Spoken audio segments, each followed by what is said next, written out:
জঙ্গি পাঠিয়ে ধর্ম যাচাই করে নিরীহদের খুন করা হয়েছিল।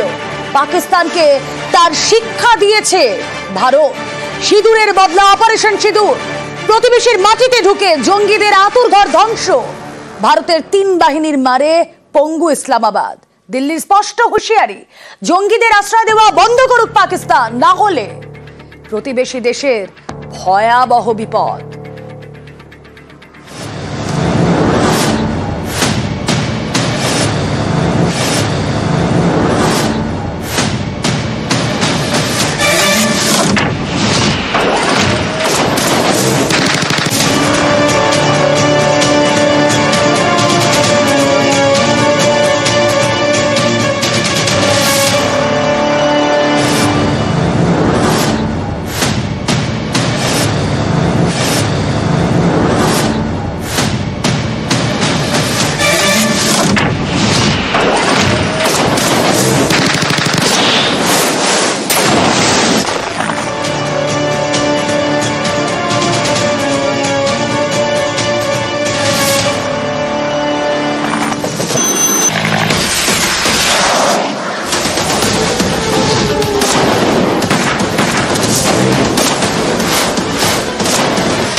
ভারতের সেনা ঘাঁটিকে টার্গেট করেছিল পাকিস্তান।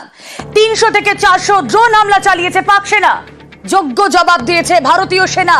নিজেদের অস্ত্রেই দাদাগিরি। বারবার ভারতের আকাশসীমা লঙ্ঘনের চেষ্টা পাকিস্তানের, তার যোগ্য জবাব দিয়েছে ভারত। পাকিস্তানের যাবতীয় ষড়যন্ত্র বানচাল হয়েছে। ভারতীয় সেনা যোগ্য জবাব দিয়েছে। সেই যোগ্য জবাবের প্রতি মুহূর্তের ছবি আপনাদের সামনেও আমরা রেখেছি। অপারেশন সিঁদুর। তুরস্কের ড্রোন দিয়ে হামলা পাকিস্তানের, তারও যোগ্য জবাব ভারতের।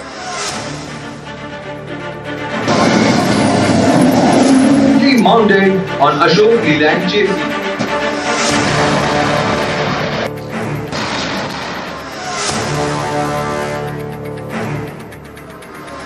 मध्य रात्रि को पाकिस्तानी सेना ने सैन्य बुनियादी ढांचे को निशाना बनाने के इरादे से पूरी पश्चिमी सेना पर भारतीय वायु क्षेत्र का कई बार उल्लंघन किया। पाकिस्तानी सेना ने नियंत्रण रेखा पर भारी कैलिबर वाले हथियारों से गोलीबारी भी की।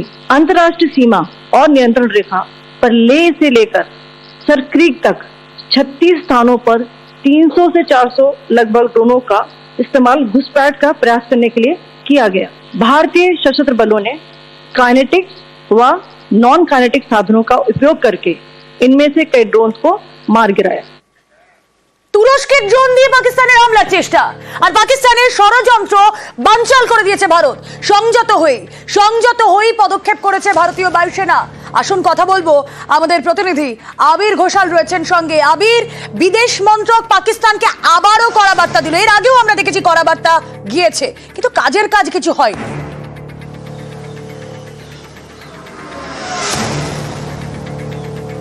দেখো, আজকের যে ভারতের তরফ থেকে যে বিবৃতি হলো তাতে দুটো বিষয় অত্যন্ত গুরুত্বপূর্ণ। প্রথমত, গত দুদিন ধরে আলোচনাটা ছিল যে পাকিস্তানকে সাহায্য করছে আসলে কে। তার মধ্যে তুরস্ক যে অন্যতম, সেটা আজকে কার্যত প্রমাণ হয়ে গিয়েছে।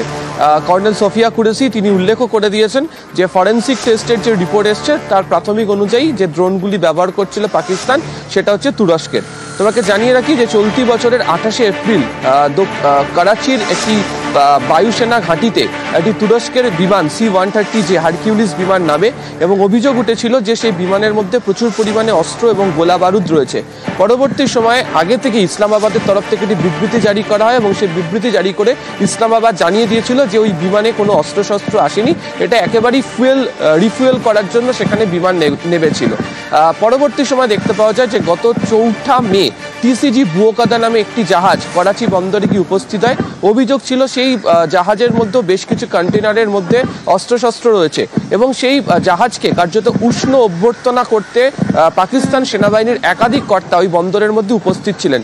সেই সময়ও ইসলামাবাদের তরফ থেকে এবং তারপরে একই সুরে তুরস্কের তরফ থেকে বিবৃতি জারি করে বলা হয়েছিল যে না, এটা একেবারেই দুই দেশের যারা নৌবাহিনীর যারা রয়েছেন তাদের মধ্যে যে কমন এক্সারসাইজ হয় সেটা করার জন্যই তারা এসে পৌঁছেছেন।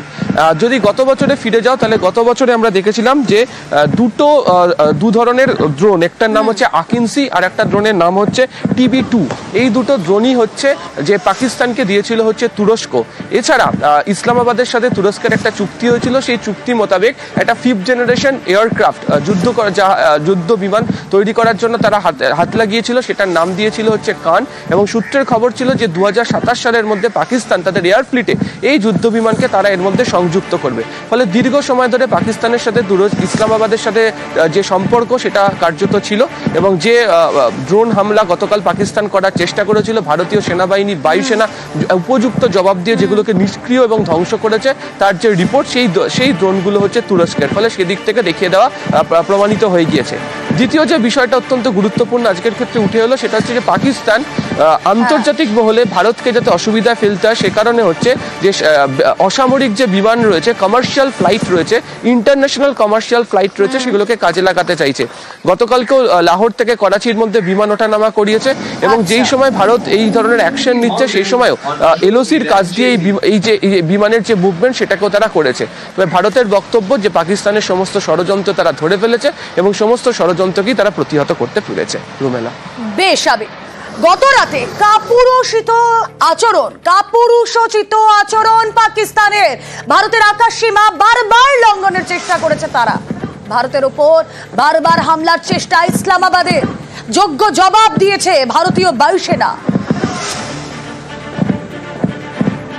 7 मई 2025 को रात 8:30 बजे एक असफल अकारण ड्रोन और मिसाइल हमला करने के बावजूद पाकिस्तान ने अपना नागरिक हवाई क्षेत्र बंद नहीं किया। पाकिस्तान अपने नागरिक विमानों को ढाल के रूप में इस्तेमाल कर रहा है, जबकि उसे अच्छी तरह से पता है कि भारत पर उसके हमले से हवाई रक्षा की तीव्र प्रतिक्रिया होगी। ये भारत और पाकिस्तान के बीच अंतर्राष्ट्रीय सीमा के पास उड़ान भरने वाले अंतर्राष्ट्रीय उड़ानों सहित नागरिक विमानों के लिए सुरक्षित नहीं है।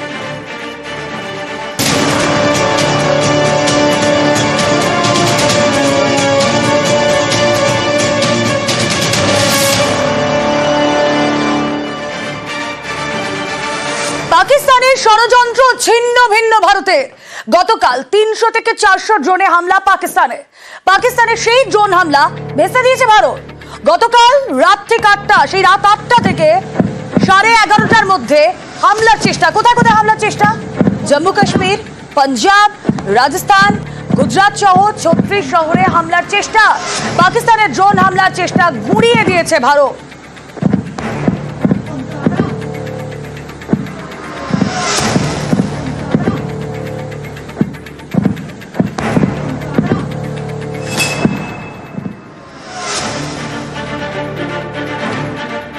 আত্মনির্ভর ভারতের অস্ত্রেই পাকিস্তানকে জব্দ করেছে ভারত, নিজেদের অস্ত্রেই পাকিস্তানকে জব্দ করেছে ভারত।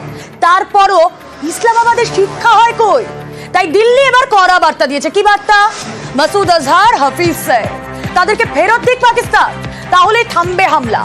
পাকিস্তানকে হুঁশিয়ারি ভারতের। বর্তমানে পাক সেনার নিরাপত্তায় রয়েছে এই দুই মোস্ট ওয়ান্টেড জঙ্গি। পাকিস্তান জঙ্গিদের আঁতুড়ঘর। পাকিস্তান যেখানে ব্রেন ওয়াশড হয় প্রতি মুহূর্তে জঙ্গি প্রশিক্ষণের জন্য। আর বারবার ভারতে যতগুলো হামলা ঘটেছে সাম্প্রতিক অতীতে 1990 এর পর থেকে, কখনো মাসুদ আজহারের নাম উঠে এসেছে, কখনো নাম উঠে এসেছে হাফিজ সঈদের। তাদেরকে জামাই আদর করে রেখে দিয়েছে পাক প্রশাসন। এবার যদি তাদেরকে ফেরানো হয় তাহলে বন্ধ হবে। দেশে জঙ্গি কারখানা বন্ধ না হলে প্রতিবেশীকে রেয়াত করা হবে না, হুঁশিয়ারি দিয়েছে ভারত। আরো বিস্তারিত জানবো, আমাদের প্রতিনিধি আবির ঘোষাল রয়েছেন সঙ্গে। আবির, দেখো সরাসরি আজকে বলেই দেওয়া হয়েছে যে এদের দুজনকে ফেরাতে হবে। ভারতের হাতে তুলে দিতে হবে। যতক্ষণ না পর্যন্ত এটি করা হচ্ছে ততক্ষণ পর্যন্ত যে আক্রমণের রাস্তা করা হচ্ছে বা যে ধরনের জবাব ভারতের তরফ থেকে দেওয়া হচ্ছে সেটা থেমে থাকার কোনো জায়গা নেই। সন্ত্রাসবাদের বিরুদ্ধে এই ধরনের লড়াই ভারত চালিয়ে যাবে। গতকালকে তুমি যদি দেখো যে বিদেশ সচিবের তরফ থেকে যে দুটো ছবি সাংবাদিক সম্মেলনে দেখানো হয়েছিল সেখানেই তিনি উল্লেখও করেছিলেন যে পাকিস্তানি সেনা বরাবরের জন্য অস্বীকার করে যে তাদের সাথে জৈশের কোনো যোগ নেই, কিন্তু জৈশের ঘাঁটি যখন ভারত গুড়িয়ে দিয়ে চলে এলো তার যখন তথ্য প্রমাণ সহ ভারত দেখাচ্ছে সেখানে যারা মৃত হয়েছেন তাদেরকে পাকিস্তানের সরকারি অ্যাম্বুলেন্সে করে নিয়ে যাওয়া হচ্ছে, তাদের মৃতদেহের প্রতি পাকিস্তানের পতাকা কফিনের মধ্যে দেওয়া হচ্ছে, সেখানে পাকিস্তানের সেনা দাঁড়িয়ে স্যালুট করছেন, তাদের শেষকৃত্যে সেখানে যোগ দিচ্ছেন। এর থেকে বড় প্রমাণ সেনাবাহিনীর সঙ্গে জৈশের যোগের আর কিছু হতে পারে না। এছাড়া এর সঙ্গে আজকে তারা যোগও করে দিয়েছেন যে এখনো পর্যন্ত ওয়াশিংটনে IMF এর বৈঠক চলছে এবং যে সহযোগী দেশগুলো রয়েছে তাদের কাছেও ভারতের তরফ থেকে এক ধরনের আবেদন থাকছে যে পাকিস্তানকে এই পরিকাঠামো উন্নয়নের জন্য যে ফান্ড, ইন্টারন্যাশনাল মনিটারি ফান্ড তারা যেটা পান সেটাকে সম্পূর্ণভাবে বন্ধ করে দিতে হবে এবং 2018 জুন থেকে 2022 অক্টোবর পর্যন্ত যেভাবে তাদেরকে গ্রে লিস্টে ধূসর তালিকাভুক্ত করা হয়েছিল ঠিক একই রকম করতে হবে। এটা যদি করতে পারা যায় তাহলে এই জঙ্গি সংগঠনগুলোর কাছে যে এই অর্থ পৌঁছানোটা পাকিস্তান সরকারের তরফ থেকে বন্ধ হতে পারে এবং তারই পরিপ্রেক্ষিতে চাপে পড়বে। ফলে একদিকে কূটনৈতিক কৌশল এই অর্থ বন্ধ করার বিষয়, আর অন্যদিকে আজকে একদম সোজাসুজি চড়া সুরে হুঁশিয়ারি দিয়ে দেওয়া হলো যে এদের দুজনকে ভারতের হাতে তুলে দিতে হবে এবং যতক্ষণ না পর্যন্ত এদেরকে ভারতের হাতে তুলে দেওয়া হচ্ছে ততক্ষণ পর্যন্ত ভারত সন্ত্রাসবাদের বিরুদ্ধে পাকিস্তানের যা করছে তার বিরুদ্ধে এভাবেই তারা লড়াই চালিয়ে যাবে। বেশ।